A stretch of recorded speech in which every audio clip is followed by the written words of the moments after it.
Hello again, Mark O'Donnell here with Operations Excellence. Welcome to episode 7 of our podcast. And today our first guest is my good friend, Mr. Zach Premo. Zach, welcome to the show. Thank you very much for having me. I'm really glad you're here. You are, and I'm not kidding, and I'm not being sarcastic at all when I say this. One of my favorite people. You know, you and I have gotten to know each other through a few different organizations and some other things. I love your energy. I love it, and we were talking before we started recording this morning. I think in some ways you're a young version of my brain because you're kind of always thinking and always looking at ways to try something different, and I love that. Yeah, you know, it's a blessing and a curse, right? Yeah, as we discussed, if we could get the committee down to 1 or 2 voices right on any given day, It'd be unstoppable. That's right. That's right. Yeah. So tell us a little bit about yourself and your business. I know your current business is Ads on the Go. Saw the truck outside. We got some nice pictures before we started in today. Tell me about your current business, how you got there, a little bit about your background. Yeah, so I've been in the digital mobile billboard industry for the last 3 or 4 years. And, it really started with me just being completely enamored by the concept and the truck itself, and through networking and through hard work and sales and a lot of other different things. I was able to get to the point where I was managing and owning the company before. And, the main purpose of why we do what we do is, we live in the most distracted and over-entertained society in the whole world. And as a small business, it is very, very difficult to get the attention of the consumer in a way that hasn't been done or in a way that's actually going to reach them. Because the average person sees 10,000 plus ads a day. And it is very, very hard to stand out in that noise, especially without having a big corporate budget. Right. Only having a few hundred or a couple thousand to spend on advertising, or a lot of none at all. It's right. It's absolutely. So we really try to be unique and offer these small businesses an opportunity to break through the noise and get in front of their audience, whether it's our subscription route that's just driving, hitting consistent traffic Monday through Friday, whether it's at these huge events that we've been going to, and really, it allows us to really hit a target market like the Syracuse Nationals, like the State Fair and other things like that. Right. That is awesome. So tell me a little bit about your background. I believe you were in real estate? Yes. Right? That's kind of when I first met you, that's what you were doing. Yes. So it's so funny too, because I had, right out of college, I went to a small community college in Watertown. I had left a semester and a half into it, or a year and a half into it, to pursue being a salesperson for a digital mobile billboard company that was already there up north. Mm-hmm. They were franchising the idea. That was the whole thing.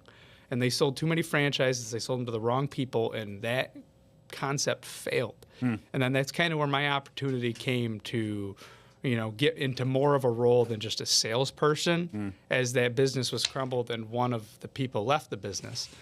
And, so I was doing it there. We were good, and then we were like, we got to grow. So we came to Cicero. We came to the Syracuse area. We kept growing, and I had owned like a very small portion of the company, but I was, I was managing it, operating it. It was great.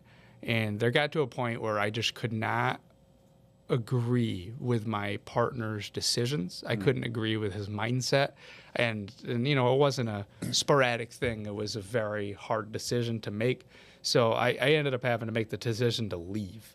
So I think it was right when I got my real estate license, I had to put my mind or my energy into something. Right. Because it was like the world's worst breakup. It was worse than a breakup. I never felt that, you just lost. I felt like it was incredible. You think a big part of that was because you were so emotionally invested in the business? 100%. From 19 years old, that was my identity, was building that business. Right. And I don't mean identity like, oh, that's who I was. It's what, I mean, like, that's where I put every little drop of sweat into. That's anytime I had free time, that's what I was thinking of. That's what I was doing. I made so many sacrifices just to get to that point, and for it just for me just to left the company and it was all gone. And I thought I was done with it. I was like, I'm going to go into real estate. I love real estate. I love networking. It's going to be awesome. Right. I get my real estate license, and it was 3 weeks. It took me 3 weeks to get it done because, you know, I was just doing that. And I really knew within days that I wasn't done. I absolutely wasn't done. And I had to continue in one way or another. So from there, you know, first talks were hoping I can get an investor to buy him out. And that I probably talked to 150 people over that course of 6 months, because it was 6 months that I was away from the business. And man, I kept bringing in people. I kept trying to make it, you know, just this person, and this person. And then I ended up having a group of people. And then, as you know, Karate John came in and kind of really helped me out there and invested in the business and gave me the opportunity to get back at it. Yep. So it got to the point where 6 months after I had left, the business was crumbled. I mean, it was gone. They were down to no client. They had one client. And so the price was really good at that point. Sure. And I had to just build it right back up from where we were. So it sounds like you have this really classical and intense entrepreneur mindset. Yeah, fortunately and unfortunately. Which you started, down that path very young. I mean, yes. 19. Yeah. Right. As a teenager, but you got a taste of that, and that sounds like that's the fire that really drives you. 100%. I mean, that 6 months where I was away from what I loved, it was a very creative time period, and it was a really, self-discovery time. I got to learn a lot about myself, and I got to learn a lot about what I wanted to do. And yeah, it was. I could not let it go. I wasn't done with what I believed it can be and what it should be. Right. Because at the end of the day, we truly are helping these small businesses that don't have much to be able to be seen. And when we make it work and when we get results for these clients, right. I've never felt anything more fulfilling.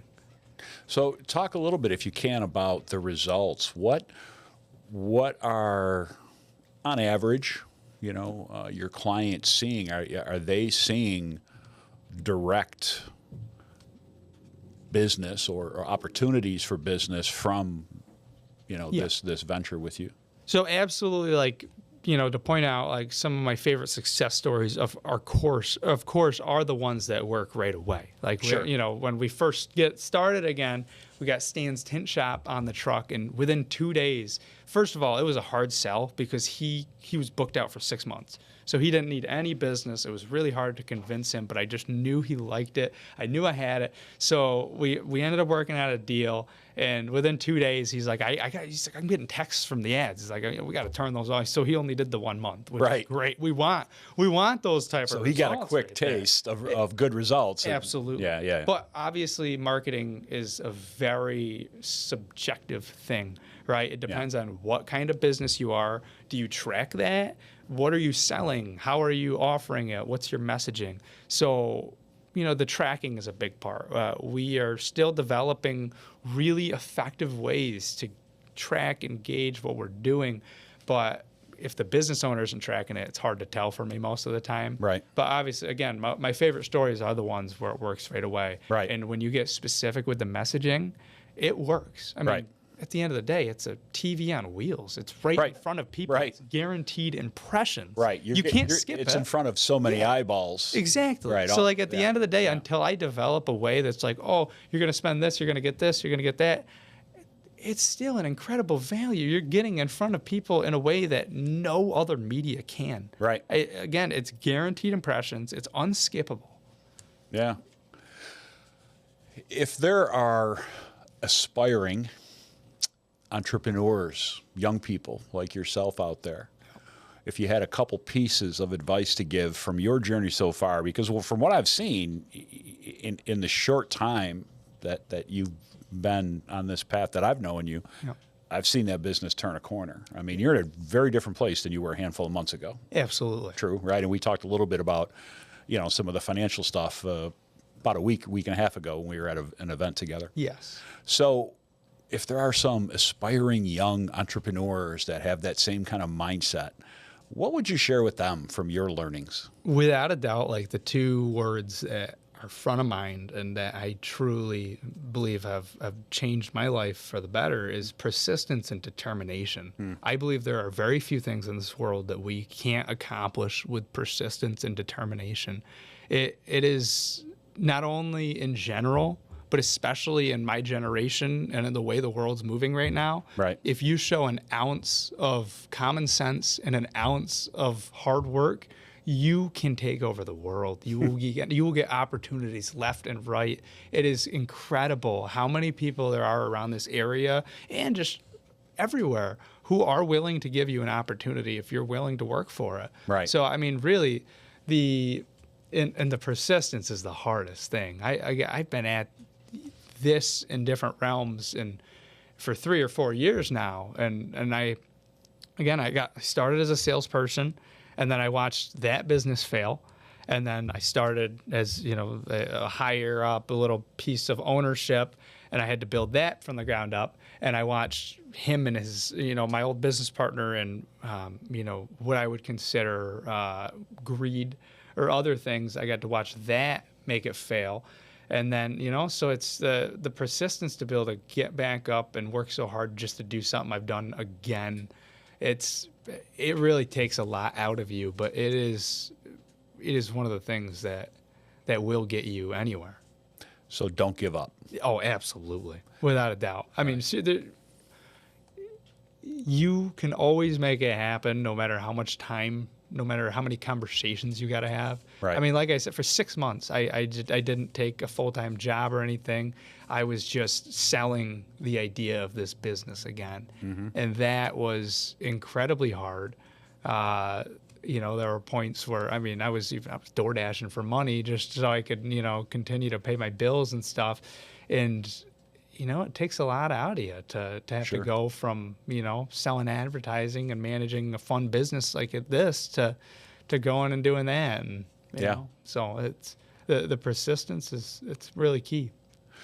So you took what could be conceived, at least in the short term, as some failures, but you didn't let that stop you. No, I changed it every time. Every time I developed. You learned from it? Yes. What do I need to do different? How am I going to change the approach? Yep. And you moved on. Yeah, the way we're doing it today is incomparable to what we were doing 4 years ago. Right. It is a very different model. I talk to digital mobile billboard operators across the country because they're in places like Las Vegas and Chicago and New York City, these big cities. Nobody is doing what we're doing, and it makes me really happy to know, because especially in the last few months, I've really felt that we found our model. Yeah. We hit our stride and we know what we're offering.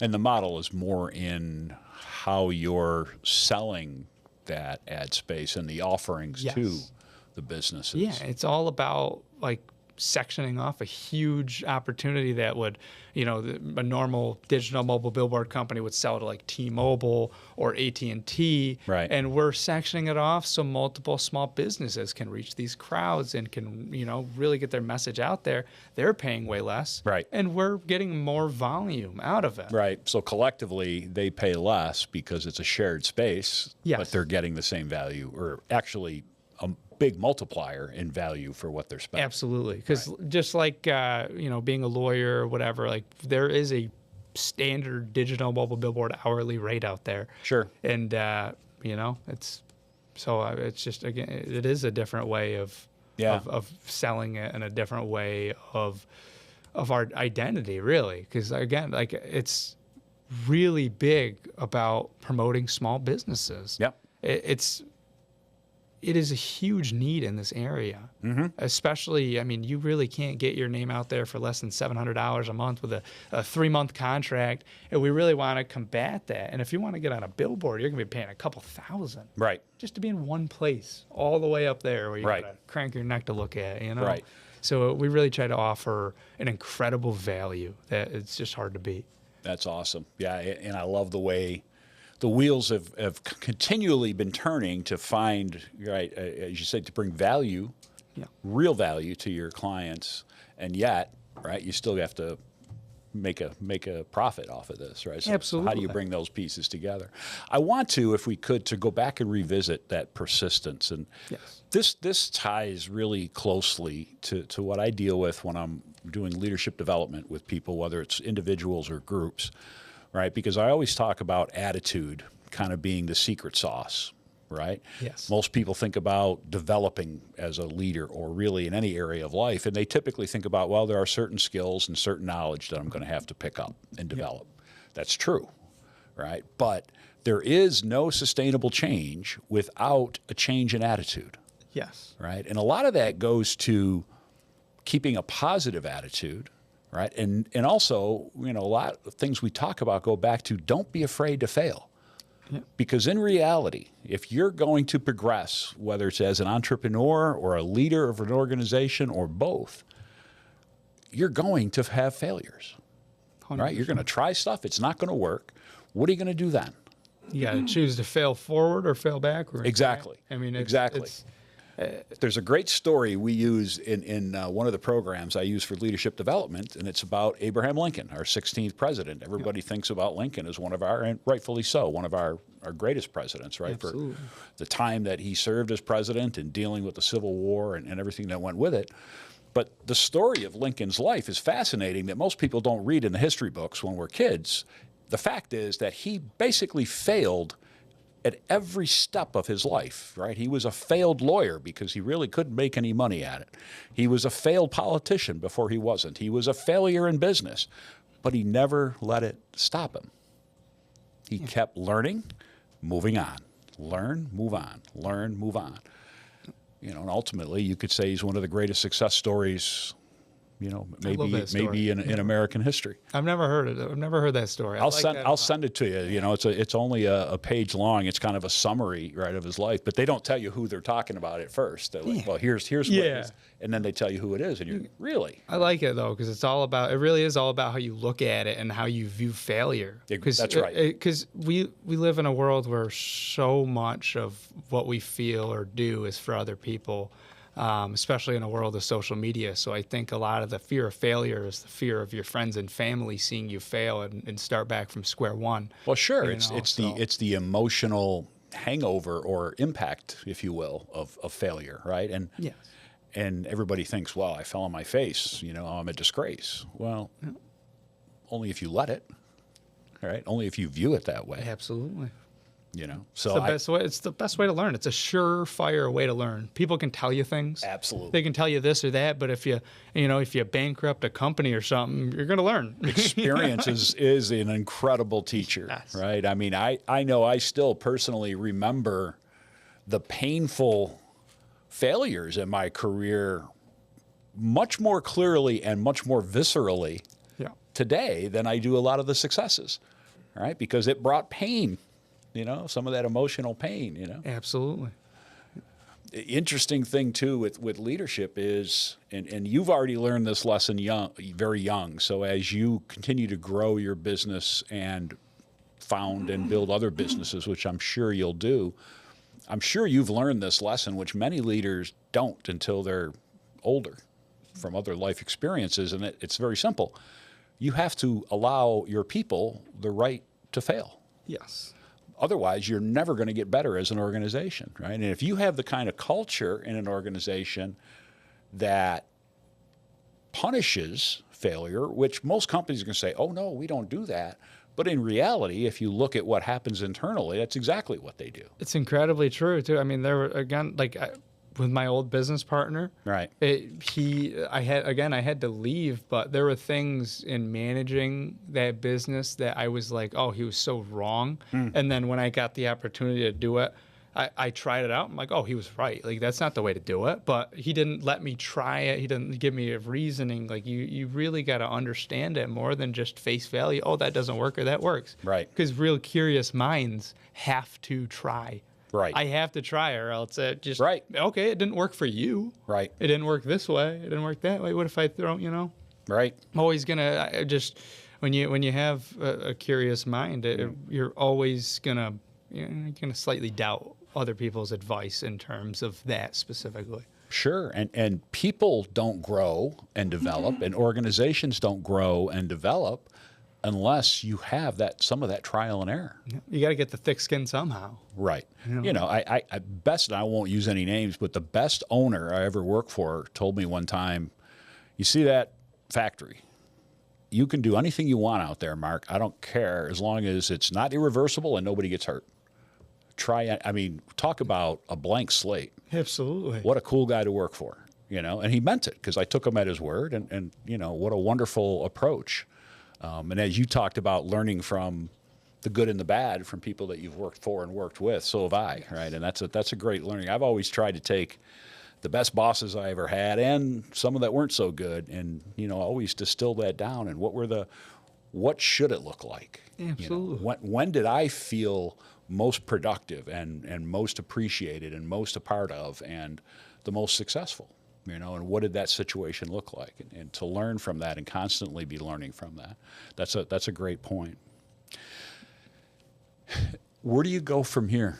What's the future for Zach? And I know we talked a little bit in the past few weeks, but what would you tell our listeners about what's down the road? That's so tough to say, but in the last year or so, I've definitely realized that no matter what I do, my near future at least, I genuinely love working with small business owners, and it's not just because I like helping them or all this cliche sales stuff. No, I love learning from them. I get to meet incredible people like you guys, and I get to learn. I am constantly learning and I'm constantly developing, and I want to surround myself with people who I believe are intelligent and people who I want to be like, and take all those people, and especially if you can start at such a young age, you get a really, really good lesson or some really good things to learn from. Yeah, I really appreciate that, because I feel exactly the same way. Right. One of the coolest things about my business is I go into all kinds of organizations. Yes. For profit, some not for profit. I could tell you, I just had a conversation with a business person, actually from overseas this morning on the phone, and we were having this conversation. I said, I love the fact that I was involved mostly in manufacturing and mostly in upstate New York for most of my adult life. So there's a cadre of people, right, and connections that I made in that life. When I started this business, it just totally exponentially grew. People like yourself and people in all these different businesses that I would have never, connected with. Absolutely. And I learn from them every day, and it's very cool, right? Their product or service that I had really never given any thought to before, right? And then you see what their struggles and challenges are and what their successes are. But it's very cool too, because it still boils down to a lot of what we're talking about here today. I like to say that basically all of business and all of life is about relationships. 100%. Right? Yeah. And if you have the ability to form really good relationships based on one of my other favorite words, trust. Yeah. Right? If you can earn other people's trust, all right, and surround yourself with people that you trust and believe in, that is success. Yeah. It's a game changer. That's success. As someone who came from a very, smaller area, yeah, it's just still, it amazes me. I've been here for almost 3 years or 2 years. Where'd you grow up? So I always say Watertown, New York, because that's where most people know. Right. But actually Brownville, Okay. right outside of Watertown, very, very small little village. Small town. Yeah, how Yeah. small town. Yeah. Again, it's the mentality. Yeah. It truly, it's mindset and mentality. It's the biggest thing, because I like the thing you said about attitude too, because if you're a jerk and you're persistent, that's not going to get you anywhere. So that's assuming they had a good attitude. well, part of the attitude is keeping an open mind. Yeah. Right? And it goes to communication too. I tell people hear the word or the term communication and they think what? Speaking, being a good public speaker and all that. And there's all kinds of programs that can help you with that. And that is important, right? Whether you're in sales or almost any line of business, you're going to have to be able to speak well and communicate. Yes. But what people fail to understand, most of communication is really about listening. Yeah.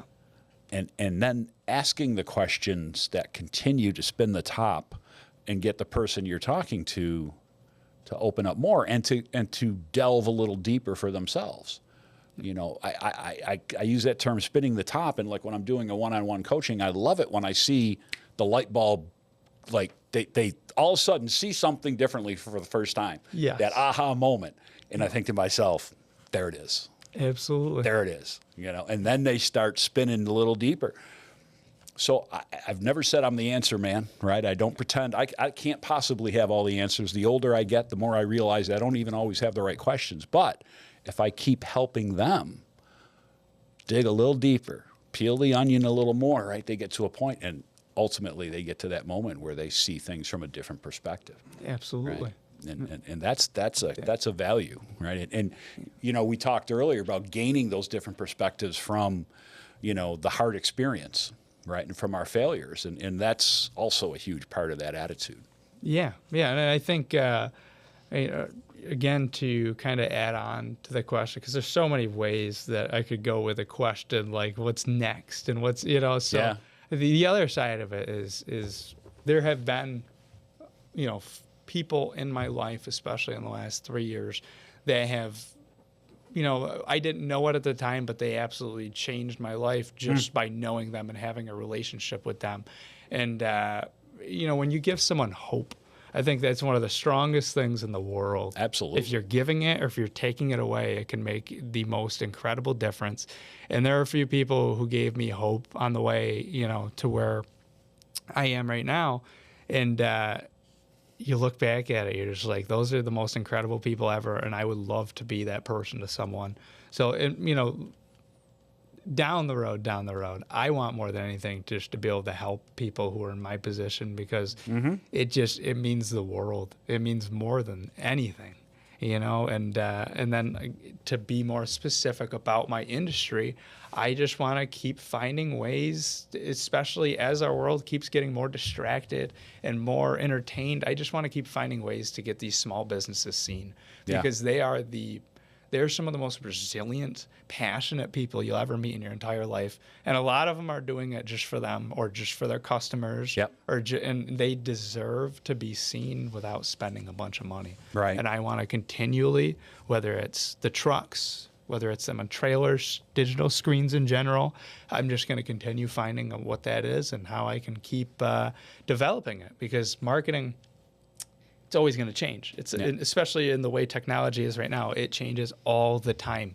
Right. Being in anything to do with technology is a very exhausting industry. Looking over there, because it's constant keep up. Yeah. And things can change in hours or minutes. So I would like to be that, to be that person, so they don't have to sit there and continually develop their marketing strategy. Yeah.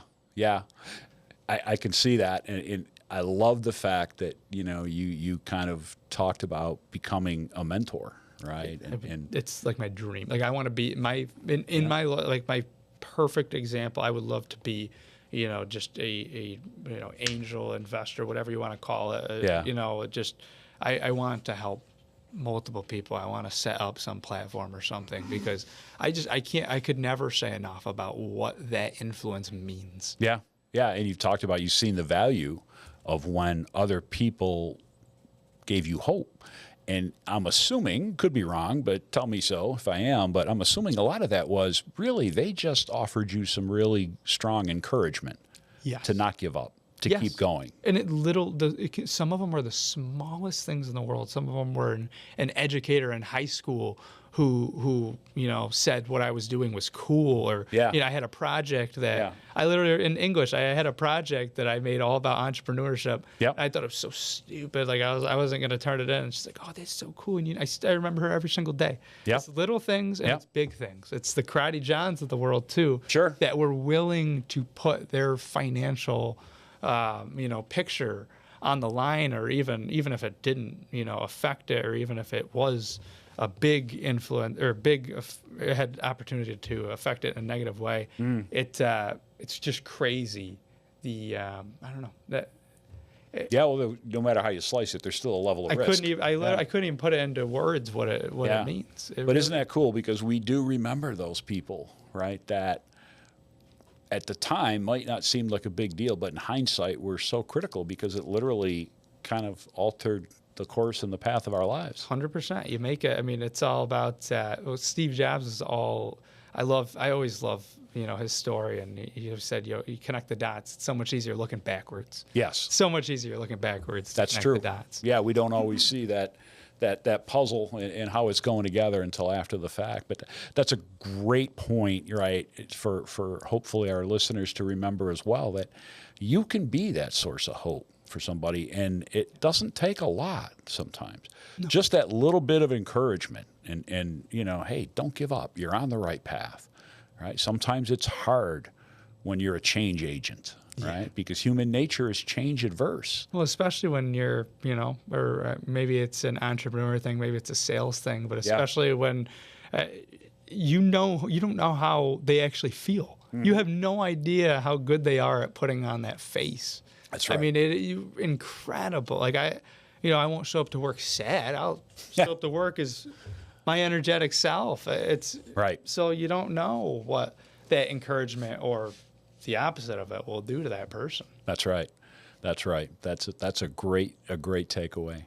Well, Zach, again, I want to thank you for coming on. I just absolutely love your enthusiasm, your passion. It's infectious.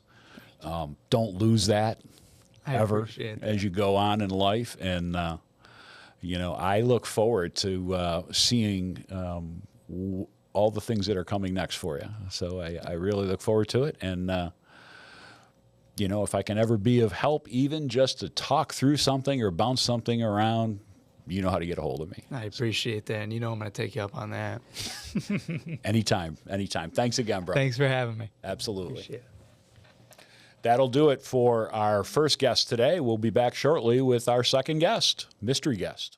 All right. Welcome to part 2 of our episode number 7 of Operations Excellence podcast. And I have the distinct pleasure of introducing my mystery guest, not such a mystery, Mr. Mike Brindisi. Mike. Hi, buddy. So good to have you on. I'm honored to be on here. I feel like I'm ruining the show, to be honest. This is a very distinguished, amazing show, and no, I'm very honored you asked me. I really was.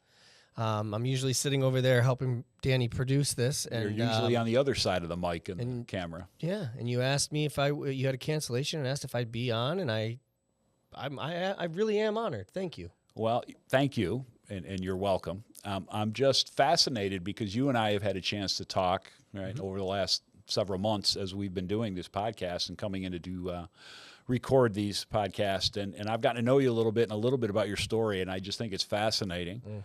So I know you do comedy, you're producing the podcast, and I know you guys talk. You're a personality in your own right on the Good News York podcast. But if you could tell our listeners, maybe the Cliff Note versions of the Mike Brindisi story. Yeah, I've been asked this question before, and I'm getting better at it. I suck at it because it's a long story, but I will put it in a nutshell. But it's been a journey. It's been a lot of twists and turns. But essentially, to keep it short, I've spent 20-something years performing on stage. Mm-hmm.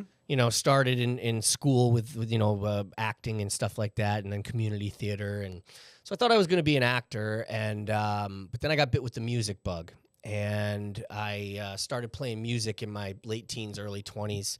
Was in a couple of bands, started my own band called the New York Rock, and we toured the country and released 3 albums on our own. Inside of all of that, at the same time, I was also doing stand-up comedy for a while, which I'm doing again, and on the radio in the Ithaca area. And it's just been a journey of trying to find myself as a performer.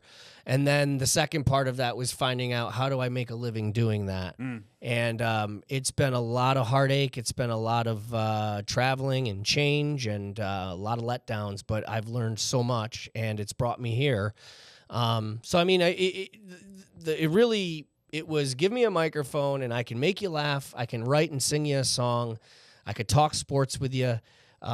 I just love to entertain people, Right. and I have such a passion for entertaining people, and I think maybe when I was younger, the fortune and fame aspect of it was a thing, but as I get older, I really don't give a shit about that stuff. I mean, I think in this kind of business or any sort of performance art, I think fame is just kind of a byproduct of some of your success. It doesn't mean everything, but it certainly shouldn't be the main focus. I learned, don't go out there and get out there to be famous. Do it for self-fulfillment and to touch others and reach others with whatever you're expressing, and then the rest will come along. I love it. Yeah. I love it. You seem to have arrived at a really pretty good place in your life. Yeah. Just from talking to you, and I get that sense that this guy is comfortable in his own skin and likes what he's doing. Yeah, you've met me at a time in my life where I kind of taken a breath, like, finally. As I said, I just was trying to find my way. Am I a comedian? Am I a musician? Am I a musical comedian? Am I a radio host? I don't know, because I have, all of that talent kind of goes together, and they all kind of complement each other. But it's made it very hard to focus on one. And because of my own ADHD and other personal struggles through my life, I've struggled with finding my way. And as I said, then it became, well, I'm starting a family, and I just want to get paid doing what I'm good at and what I love. And unfortunately, in entertainment, there's you don't go to, if you want to be a welder, you go to school, and then you go to welding school and you become a welder. There really is no clear-cut way. And if I was to pull out of a hat 10 celebrities that I look up to, no story is the same. Everybody found their way. There's no blueprint for being successful in the entertainment industry. And after performing for years and trying to find my way, I went back to school at Ithaca College. I said, I'm going to take one more shot at really making this a career. I got 2 kids, and I went back to school at 36 and graduated at 40 from Ithaca College for radio television. It's now called digital media, television and digital media production. I busted my ass, and I graduated, and I don't know what I was expecting, but there was about 2 years where I was in a very, very dark place because I had a family relying on me. I thought maybe through job placement out of the Park School at Ithaca College, it would be a smoother transition. I couldn't find work. I applied to over 75 jobs in the entertainment industry via Zoom, traveling all over the place. And, I had to drive Uber and Grubhub, and then I worked in the school system in Ithaca, whatever I had to do. And I thought it was hopeless. And all that to say, and then out of nowhere comes Matt, who I've known my entire life, Matt Mazer, owner of Growth Mode Technologies and Growth Mode Content, this whole show. Mm-hmm. And he's looking for a senior content producer for a new content company he's launching, and someone that's comfortable on air. And I went, well, Jesus Christ. I remember, Matt and I were acquaintances. We didn't really hang out. We were from neighboring towns. Right. So I wrote him a message, and I said, dude, I'll do it. And it's still amazing to me. He says, are you serious? And I said, yeah. He goes, dude, I swear to God, you were who I was picturing when I posted this job listing, but I just didn't think you were available or able to do it. It was just meant to be. Yep. And so you've met me at a time where I thought it was over. I thought, I don't know what I'm going to do with my life, but it's not going to be what I love. And then this came along, and here I am being paid to finally, I'm self-fulfilled by being on the air and writing for Good News York in the mornings. Mm-hmm. And I'm also getting to scratch the itch of producing other people's podcasts. So, yeah, I am finally in a good place. It feels amazing. You said so much there, And I know. I don't like, which is great, which is one of the reasons I love talking to you. You and our first guest, Zach, have some things in common, as you both have this high energy and a lot of passion for what you do, and love it. I just love it. It's like plugging into the socket once again, right? Mark gets to come along and get some of that juice, right? Which I love. But, I don't like cliches, but I think this is one that fits. They say sometimes it's darkest right before the dawn, and you went through a really dark period, but you didn't give up, right? I didn't. And then, that break happens, right? So it kind of goes to what Zach was talking about earlier. Sometimes it's just about persistence and hanging in there. Doing the next thing that you need to do. Absolutely, Mark. And thank you for a compliment. I love you, man. You're an amazing person, and you inspire me every time I'm producing your podcast. And you and Zach were talking about relationships, and you and I have talked about that before. And I mean, what a perfect example of relationships, because I made a connection with Matt decades ago. Right. Who the hell would have thought decades later he's the one that gives me a break? Yeah. And it was no there's no plans, right? And no, I never gave up. I think at times I did mentally just think it's over. I didn't, Sure. But there's just this thing inside of me that I can't lay down and die. It's who I am. Right. And thanks to those relationships, it's gotten me to where I am. But I think one thing I learned along the way was that I should have never paid attention to preconceived notions. That's something I would tell somebody. Yeah. Because I had it all mapped out by the time I was 24 years old. I know I'm gonna do music. I'll hopefully get a deal. At the time, I'll get a record deal, and then I can cross over into comedy and acting and kind of do a dual. Oh, I had the whole thing. Sure. And guess what? None of it happened that way. Sure. And that's, I think, a big part of it too. Relationships, communication, and encouragement. Yeah. That was the big one of me not giving up, was the encouragement from family, friends. Sure. Like you now. And that was a big part of it. But I also think if I had gotten rid of preconceived notions and kind of enjoyed the ride instead of worrying about the destination, I think this would have been a lot easier on me. That's a great takeaway maybe for our listeners, is because you said something else about the entertainment industry, which I think is true in all industry. And what I think you said, and I'm going to paraphrase, is, geez, if I picked the 10 people I admire the most in entertainment and looked at how they got where they are, no two stories are the same. That's right. There is no cookie cutter exact, right?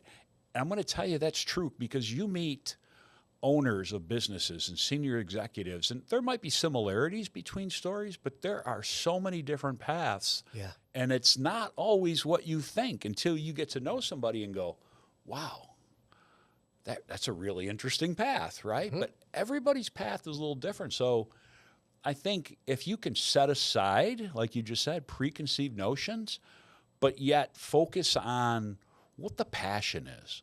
Because typically what I have passion for is what I'm going to be good at, because that's where I'm going to spend my energies developing.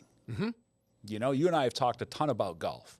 Oh, yeah. Right? I am not a naturally gifted golfer. I'm just telling you I'm not. But I love the game and fell in love with it many years ago. Same.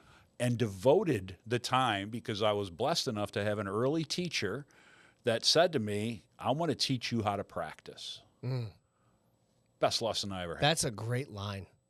I'm not going to teach you how to golf. I'm going to teach you how to practice. Taught me how to practice, That's right? Because his point was, most people, when they go to the driving range, right, just instill all their bad habits. Yeah, you're never gonna just get better. re-practicing bad habits. Right.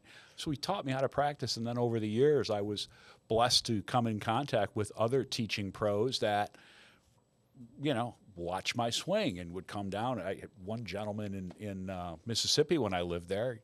I used to go to the driving range 3 or 4 times a week, because I would go at lunch. I would go have a quick sandwich. It was 5 minutes from the plant, and I would go hit balls at lunch and go back to work. He would come down and say, what are you working on today? And I'd tell him, and I got a ton of free lessons from this guy. Yeah. Right? But he taught me some of the really interesting things and to learn. But the point is, I have a passion for it. That's where I put a lot of energy and time. It made me a better golfer. Right. Over time. And, there's something to be said. And again, I'm not a big fan of cliches either, but man, sometimes they're right. And going back to the preconceived notions and that whole thing, you hear that, you got to enjoy the journey to get, or the main thing I hear you talk about in other great, successful entrepreneurs is that you got to focus. Don't focus on the long term. Focus on the small goals to get you to the next goal. And that, because what I would do is I pictured the end game and how I had to get there. And without knowing it, I was skipping steps and the things I needed to do to get to the next level, to get me to the next level, to finally get me there. And I've just found so much incredible value in slowing down and going, okay, here's in the short term what I want to accomplish in whatever I'm doing. Because what ends up happening is all of a sudden 20 years goes by and you blink your eyes and you go, you might still feel like I didn't get to where I thought I was going to go. Holy shit, but look what I've built. Right. Or look, and through therapy too, I've learned I've got to start appreciating what I do have and how far I've come, as opposed to being upset at what I didn't accomplish yet and worrying about the future. Yeah, yeah. A couple of great points is it's really, really important, right? The yardstick is never forget where you came from. That's right. Right. And to shift gears a little bit, you're talking about goals and dreams. A lot of people I work with, right, because they tend to be at least geared a little bit more towards the technical, right, and the black and white, they're pretty good at setting short-term goals, right, kind of the reverse of what you're talking about. Where they struggle is stepping back, taking off the constraints and dreaming big, and allowing themselves to actually put down on paper in black and white what their dreams are. Wow. What do I aspire to? Right. So it's important that people do that, but then the steps to create, okay, now what do the goals look like? What's the end game? Yeah. Right. But you can't accomplish long-term goals. And this is what you were talking about in your struggles. You can't accomplish long-term goals without setting those short-term goals. Huh. Right. So you create like, okay, I want to become a single-digit handicap, and today I'm an 18 handicap. Well, that's not going to happen in a week. It's not going to happen in a month, and it probably isn't going to happen in the first year. All right, but what's my plan? And then you break it down and say, okay, this week, this is what I'm going to do. And next week, this is what I'm going to do. Right? And I can measure my progress. How am I doing? Right? And you adjust the goals as you go. The same thing with any other big goal in life, right? But it is really important, because I think it's great to set high goals. Sure. Right? They should be stretch. They should be realistically high, like they're not unachievable, right? But if I aim here, and today I'm here, and I come in here, that's still pretty damn good. Yeah. Right? Look at where I've come from. Look at what I've accomplished. But that also, hopefully, and for most people it absolutely does, it's like the engine, right? Because we love that sense of accomplishment. It's built into us. I think it's hardwired into humans. Mm-hmm. Wow, look at that. Wow, that feels good. I set out, I want to lose 30 pounds, and it's going to be a longer time frame. But you know what? This month I lost 10 pounds. I feel better. I sleep better. I'm more active, all that stuff that goes with it. Okay, now that's the fire. Yes. Keeps feeding that fire, right? Now I'm geared up to go do more, right? Mm-hmm. So I think it's important to have the ability to step back and allow yourself to dream without constraints. Like I tell people, it's a blank piece of paper exercise. No constraints. Forget about what your current situation is. If I gave you a blank piece of paper and said, describe to me what your life is going to be like in 20 years, right? In your perfect dream. Just give it a shot. All right. Now, how much of that is achievable if you put your energy and your mind to it? Right. And if I do this today, that'll be a step closer to whatever that is. One step at a time. But it sounds so cliche. You hear people say that all the time. Oh, you just make short-term goals and you just keep chipping away. But it's so true. It's right. If you do the work, I mean, there's one guaranteed way to fail, and that's to never do it or to give up. Well, and that's what stops most people, right? It's fear. Yeah. It's fear of the unknown. And one of the things we talk about in leadership development that I do with people in groups is, and it's not always the fear of failure. Actually, some people have a fear of success. Absolutely. Right? And then we kind of poo-poo when people give us kudos. like, hey, you're really good at that. Oh, well, why not let your light shine brightly? Because you give other people permission to do the same when you do that. Yeah. Right? I'm not doing myself or anybody else any favors by diminishing what I am. I'm not talking about, I'm all that in a bag of chips and I'm great, or overstating. Just simply, be clear-eyed about what you are good at. Yeah. And accept that and allow other people to see that, because, again, I think that's doing them a favor. It allows them permission to let that their light shine, if you will, their ability shine. Absolutely. I actually learned something from you from one of your episodes when I was producing it, where you simply just said, hey, if someone gives you a compliment, accept it and say thank you. Yeah. That is such a simple thought, but it goes such a long way. Don't we all struggle with that? Oh my gosh. I mean, I just turned 62. I'm always like, oh, stop. Yeah. I'm not a youngster. I turned 62 the other day, Mike, and I can still, like, there's a part of me, right, when like you say something nice to me, or Danny, or somebody in my course of my business day, or whatever, right, something nice. My first reaction can still be, oh, it's uncomfortable, so I want to downplay it. Right. Just say thank you, right, and accept it, and be grateful. And that's what somebody else has recognized you for something you do well. Absolutely. Absolutely. And I'm still terrible at it on the golf course. Oh, well. Oh, yeah. My friend will say, wow, that was a great shot. I'm like, yeah, but, it had 10 yards, too much draw, or... Right.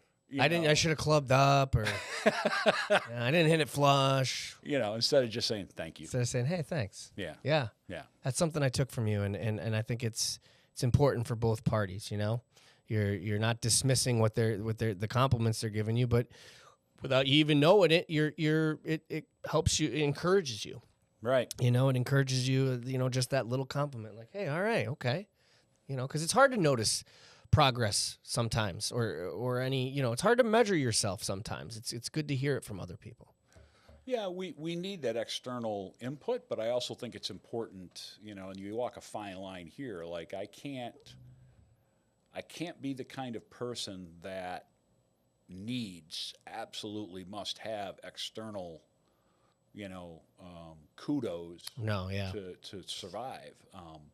And a lot of that, I think, just gets to, how comfortable are you in your own skin, and do you really know yourself, right, and what you are good at and what you aren't good at. Yeah, I heard a great, and I'm going to ironically probably butcher it, but it was like a quote basically saying, don't take criticism from someone you wouldn't ask advice from.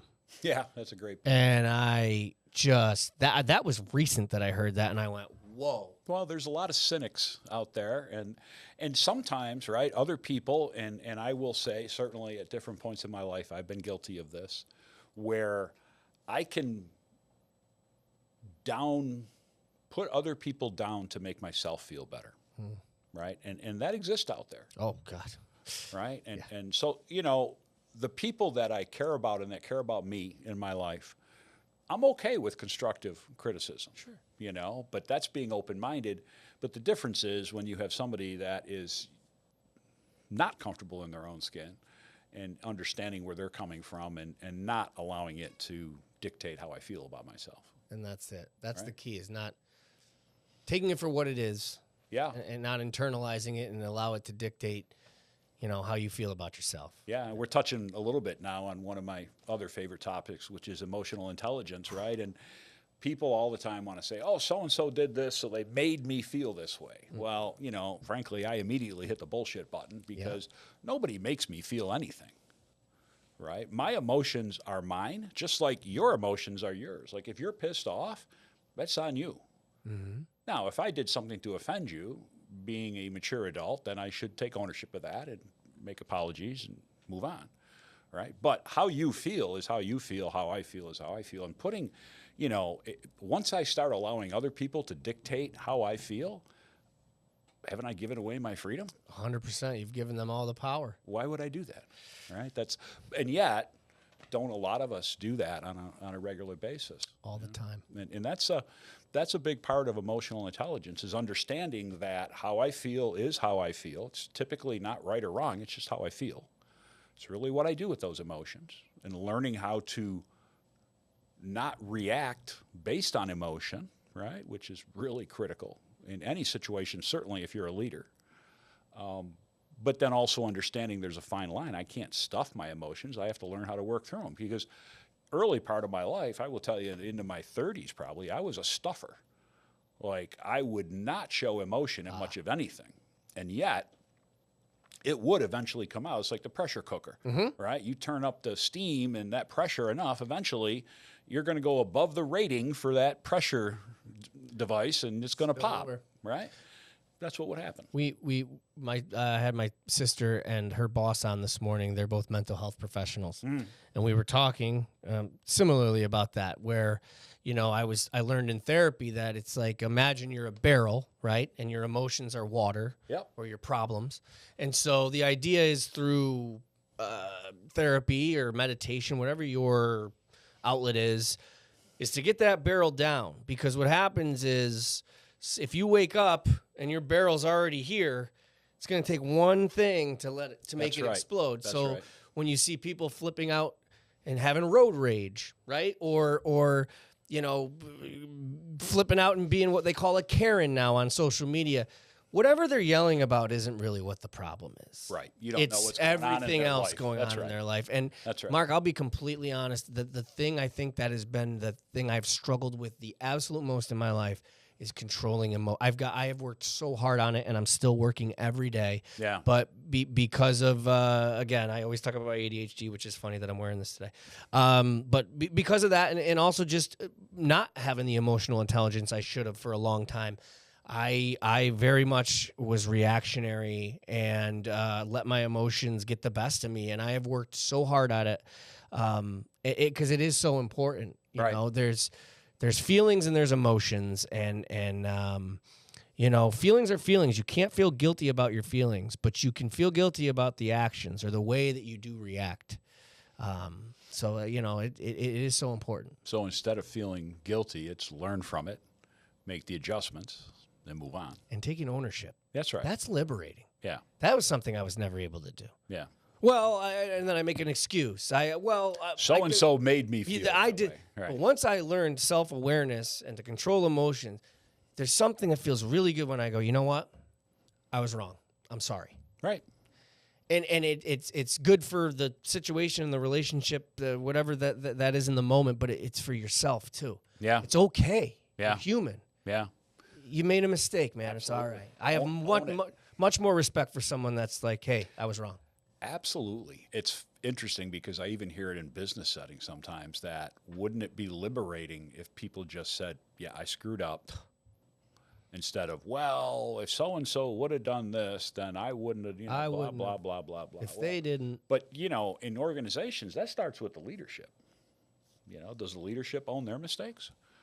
And if the answer is no, then you're not going to see a culture that accepts that either, You said something else, and I want to touch on this because I think it's really, really important and very pertinent. And today, a lot of what we see going on in the world today, especially younger generations, and I know some of the younger generations struggle, and I think especially younger men, struggle sometimes with forming really strong, intimate friendships with other men and don't have a close group of friends. Now, I consider myself extremely blessed, right? I've got a group of guys, probably could count them on two hands, maybe a little more than that I know I could pick up the phone or go have a cup of coffee with them and tell them anything. And they could do the same. And no matter what it was, it would stay with them in confidence, and they would be accepting and non-judgmental. And the reason that's so important is what I have found through my own life experience, and then I've read more and understood more about this as time has gone on. There's some truth into this old adage that, a problem shared is a problem halved. That's one way to work through problems and emotions in life is instead of stuffing it, is to have some close friends that, I can call up and say, I got to go to this out-of-town board meeting, and it's effing BS, and it's a dog and pony show, and, an hour later as I'm driving to the meeting, my buddy's got me laughing, telling me, just put on your bozo suit with the big floppy shoes and put the red nose on and the wig and do your job. Yeah. Right. But the point of that is he just allowed me to kind of emotionally, verbally kind of vomit on him. And then he talked about his own experiences with similar things. And by the end of the conversation, we're both laughing. I've let this go because I was all stressed out and somewhat angry and blah, blah, blah. And just by having that conversation, my whole emotional makeup and attitude has changed. Yeah. It works. Right? It works. But you've got to be able to develop those kind of friendships where you have that level of trust because, right, we're not going to reveal our innermost feelings to people that we don't trust. That's We're right. not going to. I have put so much value on that. I always have. I have a strong network of friends and acquaintances and family. And again, it goes back to the relationships I've built. But everybody I've come in contact with, I try to make a true connection and touch that person in a way that stays with them. That me, and not on purpose. When I'm talking to you, and I want to give you my full attention, and I want to help you if you're having a problem. But the older I get, and I'm not disparaging all the friends I've had over the years. That circle through, everyone gets families, and you lose touch with some. And, Sure. I'm at a point in my life where I would tell people, no matter what age you are, surround yourself with, don't worry about the amount, surround yourself with quality people. The people that are going to make you better, the people that are going to call you out when you're doing something wrong, that are going to make you laugh about your bozo suit. Absolutely. Those are the ones you want to garden those friendships and you know what I mean, and water and take care of those friendships because those are the ones that are the most meaningful. Interesting that you say that because there was certainly a point in my life, and I'm going back probably 30 years at least now, where those people, the people that would tell me the truth and would call me out, defensive. Oh, I would run from those people. Same. Right? Now, those are the friendships and the people I treasure the most. That's right. Right? Because I know that they care about me enough that they're willing to risk the friendship by telling me the truth. That's it's real. Real. It doesn't get any more real than that, right? They're willing to put their heart out there and take that risk, and that's a good friend. You're absolutely right, and you can't afford to surround yourself with yes men or yes women. As nice as that feels, right? When you do become emotionally more intelligent, you start realizing, as we talked about, I actually need the opposite of that. Right. I need that. It's good to hear that. But I also need to hear you're fucking up, man. Excuse my language, sorry. You're messing up. You're messing up, and this is the problem. And I have done not only a good job of trying to keep those important people around me and not worry about maybe the circle's getting smaller, but more importantly, I find that I use the word acquaintance more than I do friends. I used to say, oh, that's my friend. That's my friend. And then I started to realize, well, now I'm kind of devaluing my actual friends. And I think it's important, not even for them, for you to kind of decipher to yourself who's an acquaintance and who's a friend. And not because you need to put them in a category and you're going to write it down. It's important to know, like, listen, they're my acquaintance, and that's okay that they're my acquaintance. They're not the guy I'm going to call when I need to vent about work. Sure. But I have value in them as an acquaintance, and maybe they'll become a friend. Sure. It's important to decipher to yourself who are the ones that you can call. The best friends are the ones that they can come over and you guys can both sit on the couch and watch TV and not have a conversation and then get up and they leave and you still feel like you had a meaningful hangout. Yeah. Right? Yeah. Like it doesn't, you can just be yourself. You don't have to entertain. You don't have to put any sort of face on. Those are the people. Yeah, it's really important to understand and value, right, your friends. I want to retrench a little bit here for a second because you touched on, how important it is to have those people that are not yes men or yes women, right, that will tell us the truth. And immediately I'm having a mini flashback thinking about work experiences where I've seen company leaders, and I'm talking CEOs, that were really good at some things, but literally had a direct staff that, a couple different experiences in my work life, that were afraid of them and wouldn't tell them the whole truth, right? They always had to manipulate or couch whatever the communication was a certain way. And therefore, this person was done a disservice because they never really saw the full unblemished picture, right? So what we're talking about is the kind of culture and creating a culture where you're going to be able to, as a leader, where you're willing to accept when people tell you things that are highly uncomfortable and not reacting, right? Listening to the whole thing, and then, you know, allowing yourself to discern, okay, what's the full story, what's real, what's not? Because if you don't do that, if you're unwilling or unable to do that, how as a leader are you ever going to see the full picture? I remember you just talked about this, I think, on your last episode, because I remember you talking about that with one of your guests, and that stuck with me because I had never thought of it that way, where it's actually, as you said, you're doing yourself a disservice if you're not allowing people to come directly to you to tell you the problems that are going on for more than one reason. One being, well, you're never really going to know what's going on. That's right. So you can't fix what you don't know is broke, That's right? right. But the other part I never thought of is, well, if someone's a people pleaser or okay, yep, everything's fine, everything's great, nothing is being accomplished because, first of all, again, you're not going to be able to know what's going on. But let me back up. You should also not be reactive and angry when people come to criticize you, as you're saying, because then it sets the precedent that I can't go to him, right, or her, right, and I can't tell them what's going on. I don't want to bother them. Yeah. And now that becomes a bigger problem because, again, you don't know that there's an issue because nobody's coming to you because they're afraid to come to you. Right.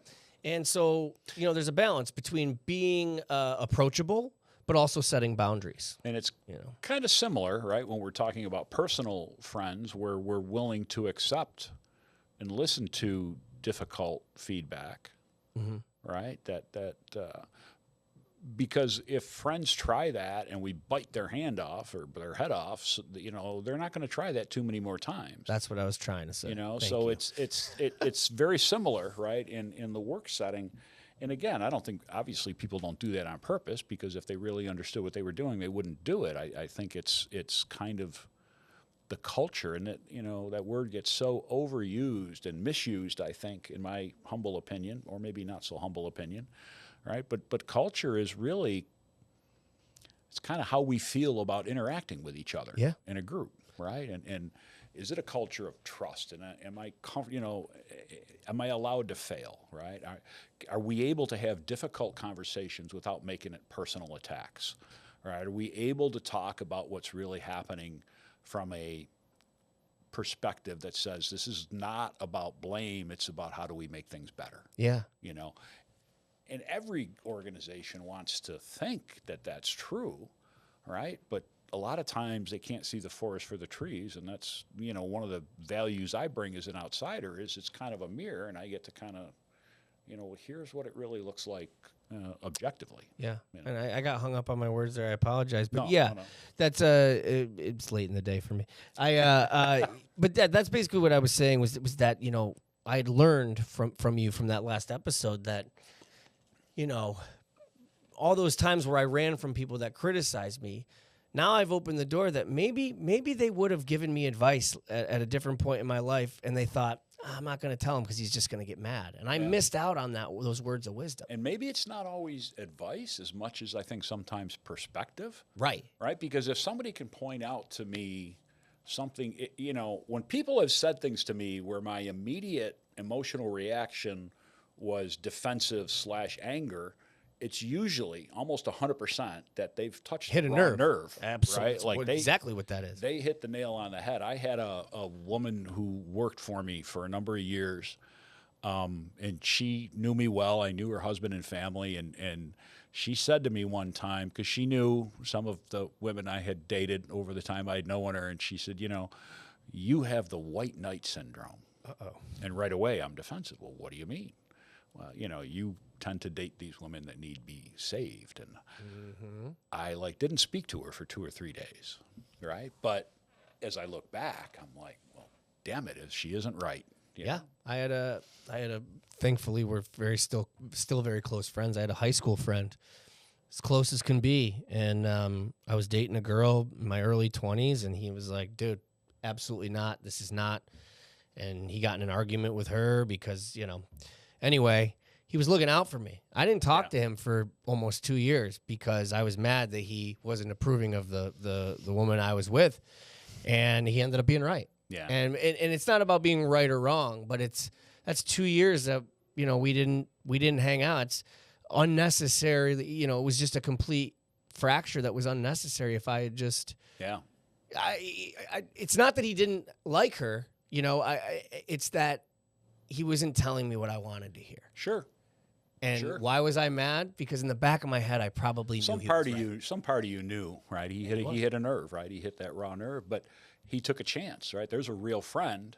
Yep. Right? Because he took a chance. And it goes right to what we were talking about.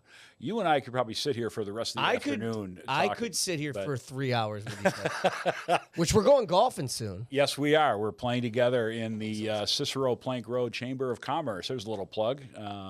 Golf tournament, which I believe is August 18th, I think it is. I have it in my phone. Yeah, it's on my calendar, but my calendar. I think that sounds right, actually. Yeah. The 18th. I think that is it. Looking forward to it. I'm looking forward to it. You know what? And I went through a very small window where you had asked me, and then I was wringing my hands for, a half hour going, oh, what if I golf bad? And then he's not going to ask me to do. Doing all the opposite of everything you and I just talked about. I understand. Yeah. But we're human. We're human. But because I've worked on my emotional intelligence, I said, you know what? If I golf poorly, who cares? It's not about the golf. It's about the conversations we have in between holes. That's right. And it's about it's a social event. It's a social event, and it raises money for the chamber, and which is a great organization.